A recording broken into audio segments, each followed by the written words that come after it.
FC น้องชายฟ้าเนี่ยลืมบอกแอนแล้วบอกแอนไปเข้ามาถ่าย ลืมเลยเนาะ ลืมแล้ว จะบอก FC ติดตามทุกข่อยนะบอกอยู่ บอกที่ติดตามบอกแอนเบาเวียงเบาจ่อยดูเอ้า บอกไหม บอกให้ติดตามบอกแอนก็เด้อ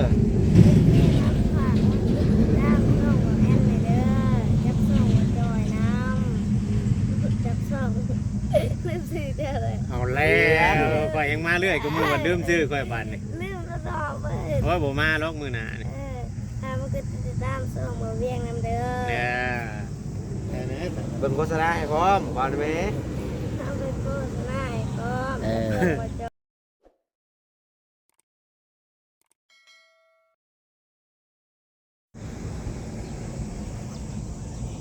สบายดีสวัสดีพ่อแม่พี่น้อง FC เบิร์ดสุขุสู่คนไว้เป็นฝั่งไทยฝั่งลาวหรือว่าสิเป็นทางต่างประเทศกันยินดีต้อนรับเข้าสู่ช่อง YouTube เบาแอนสตูดิโอหรือว่า Facebook Fanpage เบาแอนอีกแล้วเอาพี่น้องเอ้ยเชิงเปิดภาพมาตอนนี้กันมาอยู่บ้านของน้องสายฟ้าเป็นเด้อพี่น้องเอ้ยก็เลยรถมาจากบ้านเบาแอนกะค่อนข้างจะไกลพอสมควรเนาะก็ค่อนข้างจะโดนน้องพี่น้องที่เบาแอนบ่ได้มาอัปเดตทางน้องสายฟ้าเพิ่นก็บ่ฮู้ว่าบ่เป็นพี่น้อง FC หรือจะบ่ว่าเบาแอนนี่บ่ได้อัปเดตน้องสายฟ้าตั้งแต่ต้นปานใดเนาะพี่น้องเนาะก็ถือว่าโดนพอสมควรเนาะพี่น้องเนาะบอยแอนเคยมาอัปเดตทางน้องเพิ่นตั้งแต่เพิ่นโย่เสาบ้านเพิ่นเลยเนาะพี่น้องเนาะหลังจากนั้นบอยแอนก็บ่ได้เข้ามาเลยอะไรนะพี่น้องเนาะและที่นี่มื้อนี้ได้มีโอกาสผ่านว่าจะไปบ้านของเอ้ยรับเนาะพี่น้องเนาะก็พอดีว่าอัปเดตทางน้องเพิ่นก่อนเล็กๆน้อยๆเนาะจะได้ฝากพ่อแม่พี่น้อง FC เบิ่งโฆษณาให้เด้อพี่น้องเอ้ยเพราะว่าบอยแอนน่ะได้รายได้จากพ่อแม่พี่น้อง FC เบิ่งโฆษณาถ้าว่าพ่อแม่พี่น้อง FC อยากซัพพอร์ตบอยแอนก็มีแต่ว่าฝากโฆษณาให้อะไรนะพี่น้องเนาะถ้าว่ามีโฆษณาเด้งป๊อกขึ้นมาพ่อแม่พี่น้อง FC กดความกับในยอดไลค์ยอดแชร์ที่พ่อแม่พี่น้อง FC เบิ่งนะก็บ่ได้หยังอะไรพี่น้องเนาะก็ฝากให้โดยปลาลูกเบิ่งให้เด้อพี่น้องเอ้ยเอาท่านก็เข้าไปหาทางน้องสายฟ้าก่อนสบายดีน้องสายฟ้าอ๋อยังจำอ้ายได้อยู่บ่บ่าวยังอะ บ่แอน โดนแล้วบ่เห็นบ่าวแอนบ่ได้มา มาจะจับบ่ยาวแม่นมาจะจับบ่เตียงจับบ่สร้างอยู่แม่นบ่ บ่ได้บ่ได้มาปีหนึ่งเลย มาจะมาตัวยังบ่เตียงน่ะเทื่อน้องก็ยังบ่ได้ติดกะโลแล้วนะ มาเทอเดียวนั่นก็อย่าเลย มาแต่พี่กายที่ผูกพากันไปตึกป่าอยู่หนองผมแม่นบ่ ไม่ใช่ ไปตึกป่าอยู่หนองพอดีจำได้บ่แต่ ใช่บ่จอยบ่ทายบ่จอย แต่น้องเพิ่นตั้งบ้านเพิ่นแหละตั้งชาวบ้านว่าเอ็นมาอัปเดตบ่หลังจากนั้นก็บ่ได้มาเลยได้โดนได้ซะ เป็นปีเนาะ ปีได้จ้ะ เป็นปี 2 มื้อ3มื้อแวะซื่อนึงข่อยเนาะน้องใช่พระ เจ้าก็ยังบ่ทันได้แบบปีหนึ่งคือกันเจ้าก็ บ่ โลด บ่จื้อกันแล้วถ้ามื้อนั้นก็เอาเงินให้ซื้อแป๊บซี่ บ่เนี่ยเจ้าบ่ได้มาคือบ่จ่อยก็เขาบ่ได้มาเฮาก็ปีหนึ่งคือกันนั่นน่ะก็ จนตุ้ยจนใหญ่เนาะน้องสายฟ้าเนี่ยป้อ น้อยๆเด้จนใหญ่มาวันนี้เด้ พี่กายนี่บ่เอ็นมาน้อยๆกระดอยู่ได้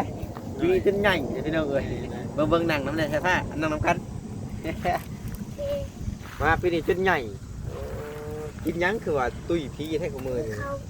กินข้าวกับหยัง จับน้ ข้าวกับนม ำมีนมตู้ นอนกับไผในเดือน นวดได้ ดูทีวีบ่ให้บ่เอ็นคอนอนเด้อ ได้ แบบว่ามันแล่นรถมาสิมันไกลใช่ไหมพอนอนห้องนอกได้บ่ ห้องได้ก็ได้เบิด นอนคนละห้องบ่กับบนทีวีเนี่ย ได้ บ่ได้เงียบสมนอนละที่ขมือนี่เช้าแล้วบ่ เท่าแล้ว เช้าแล้ว เท่าแล้ว โอ้เช้าแล้วเนาะเพื่อนงามบ่ลีบาทนี่เพิ่นครัวบ่น้อยๆนี่นะ สมบูรณ์ ไผเฮ็ดให้ คุณอยากจะดีฝากเงินมาให้เลยให้ดีเฮ็ดให้กับเขาบ่น้อง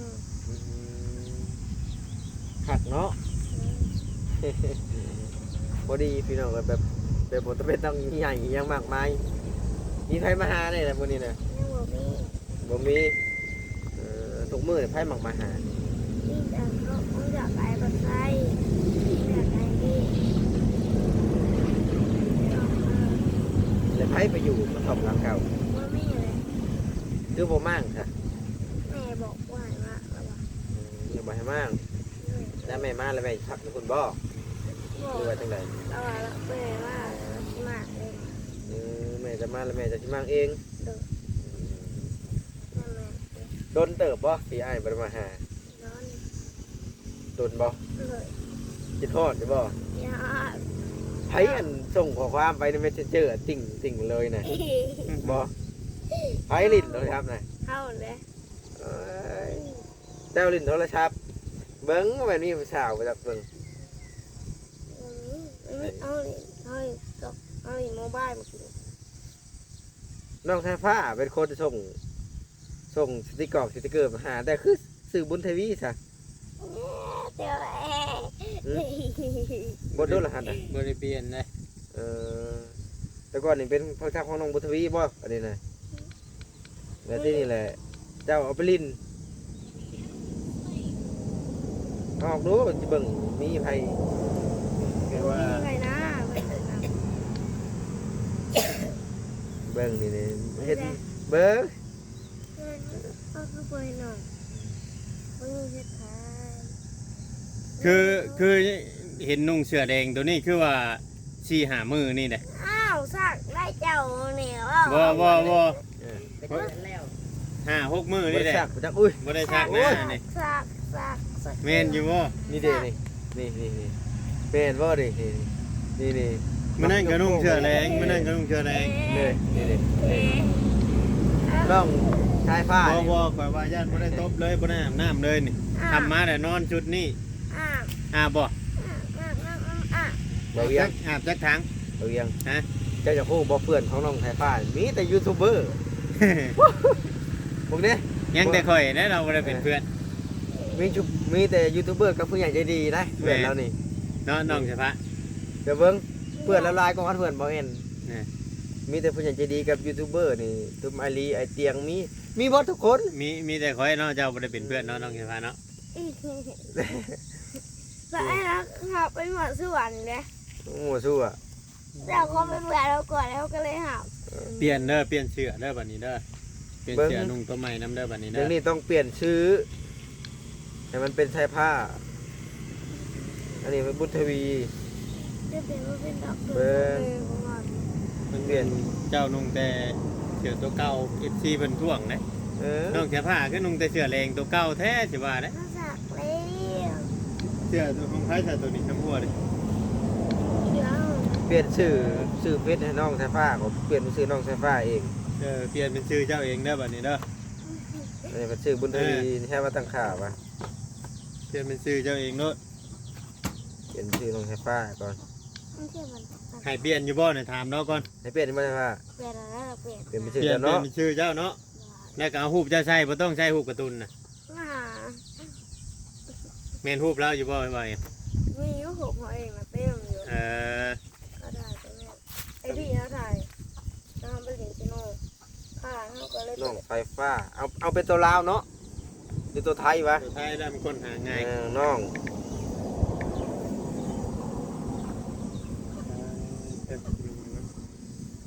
สายฟ้าสายฟ้า นามสกุลนี่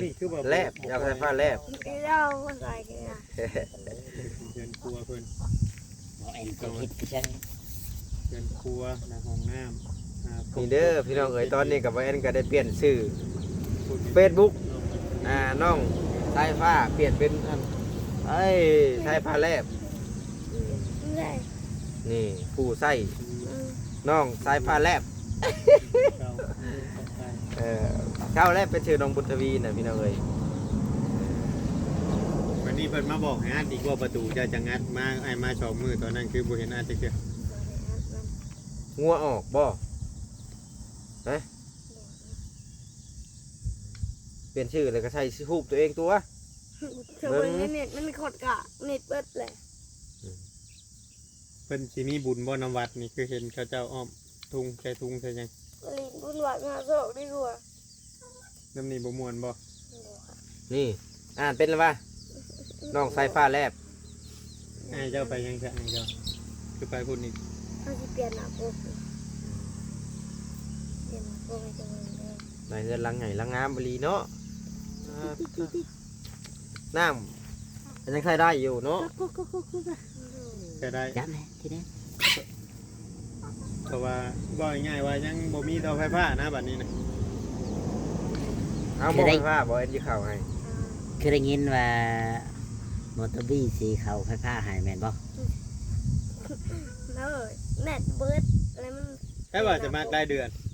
มากแล้วเดือนมันก็เบิร์ดเลย มันบริเบิร์ดเปลี่ยนชื่อได้อยู่คนเบิร์ดมันเปลี่ยนชื่อไม่ได้ดอก นี่ พูด ไทยน้ำไทยดาต้านี่ แต่นี่มันใช่ โอ้ยนี่หนูเป็นเบิ้งวิธีเปลี่ยนหน้าปกมันต้องเข้าพี่ อย่างเลย นี่ นี่ เรา เป็น ทำ แต่ นี่ ดินเป็นแต่เกมนะ นี่ น้องสายผ้านี่ เบิ้งเรื่องคู่โปรไฟล์นี่ก็มีคนคู่สาว ได้อันนี้น่ะผูกใหม่เฮาแคบเอาผูกเขา นี่ เฮาเพิ่นว่าสิเละ เปลี่ยนแล้วเหรอเด้ครับอะไรเงี้ย นี่จ้ะ เบิ้งเด็กขึ้นเลยแต่อีกวันหนึ่งเล่นยังช้าเล่นจุดก่อน เฮ็ดแล้วได้เบี้ยเคือนมื้อนี้นะ มัน เฮ็ดได้แบบแรกว่าไก่ยังขึ้นไปขี่ใส่คือเก่า เอาว่าทางไว้เลยว่าเฮ็ดคอกคักเลย ให้ต้มไก่กินแล้ว ต้มไหนชาผ้าต้มไหมครับ คนทันได้ไป ต้ เนาะ ม ว่า ไปนี่ต้มไหนอ่ะ ถามมันก็ยังอุ่นเลย เน้มยังช้าเดี๋ยวมันก็เปลี่ยนแล้ว ไก่ตอนนั้นคือให้มันนอนในห้องน้ำอะให้มันนอนในเรือนครัวอยู่ตั้งแต่โดนเลย บ่จ้อยฮะเขาไปจ้องเล่นครัวนะ เออไก่ไปนอนนะฮะ มาแต่ก่อนไก่น้องบุญทวีลายอย่างนี้เนาะ โอ้มาครบมื้อนั้นว่าเบิด6โตพุ่นเนาะน้องบุญทวีน้องสายผ้าน้องสายผ้าได้ผู้นี้นะบุญทวีย่างไปเด่นน่ะมึงกิน เรื่องของนักโกะค่ะ เบิ้งบ่แม่นเปลี่ยนแล้ว ตัวใหม่ ตัวนี้ก็ได้เบิด นี่เฟซบุ๊กยังคือลายแทน3เฟซคือเหมือนกัน กันแล้วเนาะเอ็ดลายเขาแยกล่างมัน ในล่างมันก็เป็น โอ้ยแยก ว่า ล่า ค ง นบ่จ้อย ไปจอยแยกล่างเพื่อนลูกยังบ่เพชร บ่จ้อยบ่ได้เป็นได้บ่จ้อย เห็ดบริเป็นเนี่ยค่ะ บ่เป็นอะไรบ่จ้อยแต่มีแต่ใช้แต่บ่เอ็นพี่น้องเปลี่ยนให้บ้านนี้บัดคอกินเรียบร้อยกว่าหนึ่งว่า เนาะว่าจอยเบิดเท่าไรซื้อสังกะสีบ้านนี่ว่าจอย ยุดไป9,000 แมตเท่าไรอัน ขนาดเม็ดได้100 จักเม็ด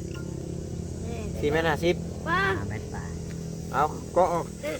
เด้เปลี่ยนแล้วมันดังต้องเลย 9,000ว่ามันยาวว่า7เมตรพุ่นเนาะ เปลี่ยนแล้วนี่ อืม อ่าย าวพุ่นความยาวข้างหน้าจังเม็ดบัด ห้า 5พุ่น ห้าห้า 5เมตรปลาย อืม 5เม็ดเจ้าก็ห้องหนึงนะความยาวเด้ ใหญ่กว่าเพื่อนใหญ่กว่าเพื่อนตู้โชมนะ 10ปุ๊ความยาวน่ะ 7เมตร ความยาวเฮือนชั่วเฮือนขอ13 12 ก็12เม็ดทั้งนี้5 12เมตรวะทางนี้5วะใหญ่กว่าเพื่อนตู้โชมอีก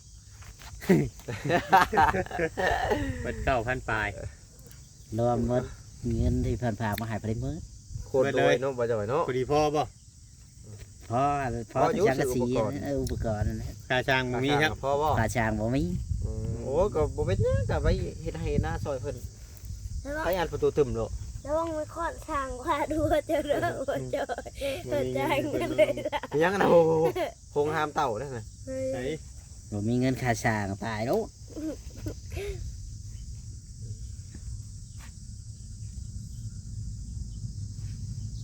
FC น้องไฟฟ้าเนี่ยลืมบอกแอนแล้วบอกแอนไปเข้ามาถ่าย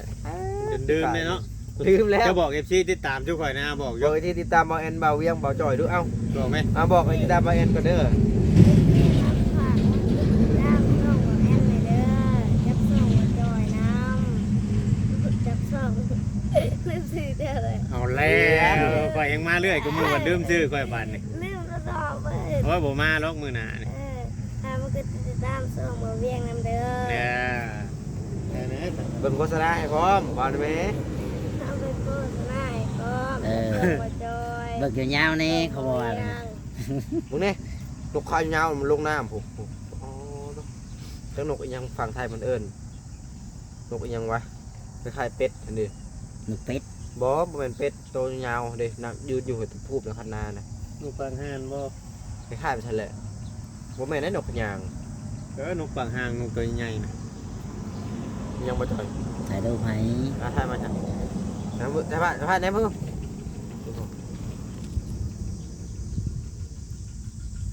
พอแล้วพอ เขาบ่าวนุ่งยังไม่ได้เข้ามาเลยบ่ตั้งแต่เมื่อไงเข้ามายังอยู่เนาะมันไก่ปกติเพิ่นค่าน้ำมันกับแพงเดี๋ยวนี้เนาะ ขนาดเฮามาเมื่อกี้ยังเติมเบิด90 ค่อยเซนนึงแล้วมื้อนี้เติมน้ำมัน 90 ยังเดือเมื่อตอนแรกนี่ก็ต้องได้ตื้มคำบ่ตื้มนี่มื้ออื่นย่านหาน้ำมันบ่ได้ ลิตรละ41,000 มันต้องได้ ต ตื้ อ ม นนี้นะ โอ้ อยู่พุ่นแพงๆนะลิตรหนึง43นะวานนี่ขึ้นไปอีกนะยับปั๊มขึ้นไปอยู่บ้านตู้โชมนะ เพราะอันนี้มันเป็นปั๊มปตทเด้มันกับมาตรฐานแน่เนาะปั๊มน้อยมันก็สิแพง เพราะคำว่าอยู่เกณฑ์เฮามันก็สิต่ำลงทำยับขึ้นไปอีกยับขึ้นไปอีกแฮงฉะนั้นไหนน้ำมันมันบ่ได้ซ้ำกันได้บ่เห็นได้ค่าขนส่ง ครับเนาะ ทำเจ้าไปขึ้นไปไกลไปอีกแฮงแพงขึ้นอีก แบบนี้ต้องลงไปเติมชาวัน ประมาณ40ไปจักกี่วันเนาะราคารถเจ้าลงไปอีกวัน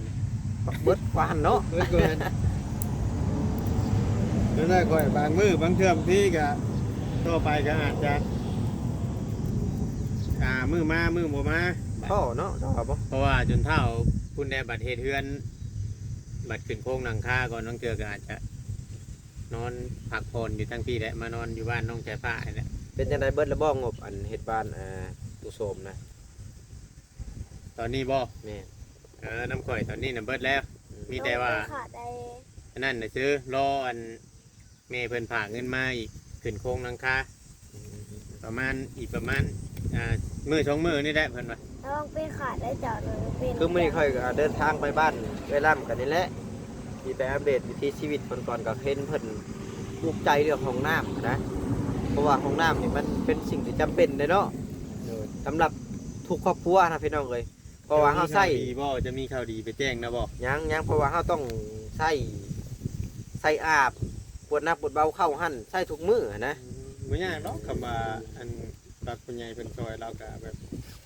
ผัวเราก็เฮ็ดเป็นอยู่เด็กๆน้อยๆได้อยู่ นี่แหละก็สิไปอัปเดตเบิ่งบางทีมีผู้หลักผู้ใหญ่อยากซอยเพิ่น โน่น เพราะว่าน้องเพิ่นแห่งเป็นคนไทยซ้ำคนไทยเพิ่นแห่งใช้ห้องน้ำถูกครอบครัวได้ โน่น คือบ้านเฮานี่แหละยังบ่ทันมีบางคนก็ได้ บ่มีไดกับเพื่อนผู้ใดใกล้ป่าได้แฮงบ่มี ขนาดบ่เอ็นนะก็ฮักก็มีปีหนึงนะแต่ก่อนก็บ่ได้มีได้ เข้าป่าบ่ เขาป่า เออบ างทีปวดบ่ทันก็ห้อยคอยก้นเขาทำต้นไม้นั่นแหละ ข้อยก็หาก็มีของตัวเองแต่กี้ก็อยู่เพื่อนพ่อเฒ่าแม่ เอา เฒ่า ลงตีนน่ะเอ้ยมัน เจ้า FC เพิ่นสิว่าให้นะ เจ้า อ่า โอ้เจ้าหนังกระโตเดี๋ยวนะพวกเจ้าไอ้ฮะ บ่จอยมีบ่ห้องน้ำบ่จอยมีก่อนค่อยเนาะจอยแล้ว บ่จอยเรามีก็แต่เราเฮ็ดเฮือนได้พุ่นนะเนาะบ่จอยเราเฮ็ดพร้อมกันได้เนาะ เฮาว่าเฮ็ดคนละเทื่อเด้ ข่อยยังบ่มีแนวเทพื้นเดี๋ยวนี้ มีนาที่บนห้องน้ำฮะเดี๋ยวติดขึ้นมันจะเห็นกล้อง ของน้ำยังบ่ได้เทพื้น ถ้าจนเหมือนยังไม่ได้พื้น ห้องน้ำบ่ได้ปูกระเบื้อง ยังมาได้ที่พื้นน้องมันยังมามันก็เปื้อนเลย จะไปอาบน้ำแต่รถเนาะ ที่มันก็ของเปื้อนเลยของน้ำบ่ได้ที่พื้น น้องชายผ้าได้เข้าอยู่บ่ของน้ำน่ะฮะเข้าอยู่บ่ปานอาบน้ำได้อาบอยู่ไส ที่เกิดของน้ำมันก็ออกเลย ถ้ามันหนาวนะของน้ำ เลยมันร้อน ก็ไม่ได้อาบครับ ผู้ ตา สาว มาเห็นนั่นนุ่งเสื้อแรงกับส่งขายาวตัวนี้หลายมื้อล่ะเบิ่งยังอยู่บ่เงินน่ะเบิ่งบ่ ดูว่าได้ยินข่าวกินข้าวอ่ะเงินเสียบ่สรุปแล้วใครเป็นคนจอง ลูกมานั่งว่าจะดีกับ FC น่ะ ดู ลูกมานั่งว่าจะดี ว่าสรุปแล้วใครเป็นคนหลักบัดนี้ ยังโมโห ยังบ่ฮู้เลยเงินเสียน่ะแม่นบ่ เลย เจ้าอยู่กันจักคน ก็อะไรก็อะไรถ้าปัสไส้ประทามเขากับโมโหคือกัน ถามได้ไร ระหว่างไอ้ผ้าให้ไปเป็นเงินดูเราอ่ะเขาก็เลยโมโหเขากัน เงินจะไว้ใช้เงินน่ะ มีก็บอกว่าอะไรเริ่ม หมูแตกบ่ คนนั้น กดมันแตก เราเห็นแต่ว่าเราคนมันแล้วแต่ตอนนั้นเราเห็นมันยังนักโต แช่บ่เดือจักดีได้เงินน่ะ เดือน15,000 กิโล เดือ15,000กีบ น้องใช้ผ้าไปซื้อแล้ว บ่แม่นหลักเอาไปซื้อเองบ่จัก เอาก็ลืมเลย เขาแชร์ไปซื้อเองนะ เอาก็ เขาก็จะลืม วันนี้บ่มีผู้กล้ามานอนเฮือนเจ้าแล้วบัดนี้ว่าเงินหลักเงินเฮียเนาะ แม่นแล้ว จังแล้วอันนั้นบ่มีผู้กล้ามาแล้วบัดเจ้าหักษาเงินบ่คุ้มเลยเพิ่นบ่กล้ามาได้จังหน่อยเพิ่นสิว่าโอ้ยเงินน้องเฮียได้ผู้กล้าได้ไผก็ค่อยก็คือกันเด้แต่ผู้กล้าเด้จังหน่อยสิมา น้องสายพาบอกว่าเงินเสียแล้ว บ่ได้เอาเข้าไว้ในห้องบ่มันจังเสียนะ บอก เพราะปกติเข้าไว้ในห้องมันต้องบ่เสียนะได้หรอกกลับรถบ่อนไว้เงินต้องไว้ในพื้นมอนเอาไว้ใน แค่ พื้นม ส่ อง น ท้ายรถบ่มีบ่ส่งท้ายท้ายส่งคือจะมานี่ นี่พายทองงามแบบไอ้นี่ผมมาในต่างประเทศเลยนี่ แต่เนาะเบาเวียงผมมาเห็นกับเบาเวียงคือกันทองบาจอยนี่งามเด้อมาตำหลังเนาะมีแนวพี่ได้ทองบาจอย เอารถเด่นรถไว้ ได้รถนี่ เงินเฮีย ได้ดินี่ เงิ คือน มา เฮีย สร้างว่าคือมาสร้างก็เฮ็ดเหี้ย เงินเฮีย2เทื่อแล้วเด้เคยเล่นรถไว้นะ ค่อย มันเงินเนี่ย ระวังได้ มันเงินแบบไม่ได้บ่ไง แม่นเวลาน่ะมันโหบเข่าเนาะ อ่า มันมีเงินมันจะโหบกว่านั้นนี่ มันเวลาเขาเล่นน่ะลมพัดแต่มันพึ่งบัดนี้ตรงนอกนี่มันบ่มีซิปเด้ อืม แต่มันได้เฮีย ก็ไม่เรื่อยเพิ่นบ่ฝากไม่ใช่นี่คือสิบ่ได้ใช้ ไม่ใช่หรอก บัดนี้จะได้ใช้อยู่บ่เนาะ บ่ฝากมาให้ใหม่เนี่ยบ่ อยากได้ไหมอยากได้ บ่แล้วกับบัตรมันขาดแล้ว อ๋อแต่ว่าอยากได้มีอันที่คือว่าจอยนะ ก็จะได้อยู่ ว่าจอยเราไล่ฮอนมุงต่างประเทศมันได้ว่าจอย บ่แล้วเขาก็ได้เด้ เนี่ยเจ้าใหญ่มันขาด บอกกับไพ่บ่ เจ้าอนิตัสมันตัดแล้วก็ ค่อยก็ ขาด ได้ ไพ่เนาะบอกอ่างมุงมันน่ะเนาะ เออ ค่อยก็บ่ได้แต่ชุบเจ้าได้เนาะ มาแอนเจ้าใหญ่ เอา มัน เจ้า ขา บ่ ด ได้นะ บอกกับไพ่ มาแอนเจ้าใหญ่มันขาดไว้เลยเจ้าใหญ่ขาดสะ อยากให้ขาดช้า ถ้ามันขาดเจ้าใหญ่ขาดไว้มีตัดขาด ค่อยก็บ่ได้มีแต่บางไผได้ บอกไพ่บอกเพชร แม่นนะ บอกดิบอกบอส แม่น 4 คน ๆก็บ่ฮู้ว่าปัจจุบันนี้ทั้งผู้ใหญ่เพิ่นเบิ่งคลิปเฮาหรือบ่ อย่าว่าเพิ่นได้จำได้ทงนี่ก็คือว่าโอเคได้ได้ทงไพ่นี่ก็ อืมดีใจแล้วสำ ดี เร็จ ใจแล้ว ค่อยอยากได้อันนั้นอยากได้หยังวะ จะได้ยังเด่น ข่อยอยากได้ไม้คือเจ้าผมบ่มีไม้เห็น ไม่ ที่ ใช่ คอมเมนต์ ไม่ค่อยกับเพ่เลย เห็นที่คอมเมนต์เบาเอ็นเป็นหยังคือเว้าค่อยแท้อันที่จริงแล้วเบาเอ็นเว้าดังนี่เนาะ ไม่นั่นไม่ค่อยนะครับเพราะว่ามันแบตมันเชื่อมน่ะมันบ่ทน อืม ใช่ถ่ายไล่แต่คลิปหนึง เบิด แต่เขามาอันเสียบแต่มันดูดน้ำโทรศัพท์แต่โทรศัพท์เบิดแบตไว้แต่ข่อยเริ่มบ่อยากใช้ อืมบ่จ่อยเจ้าหน้าที่แล้วห้อยนะ มันบ่คือตะกี้ ชาว เอากระทัดก็ให้ลูกเก่าถามบ่เอ็นจะออกก่อน ออกไปเห็นหยังแล้ว เอาพี่น้องเอ้ยก็ประมาณนี้แหละสบายดีแต่ฟ้า เ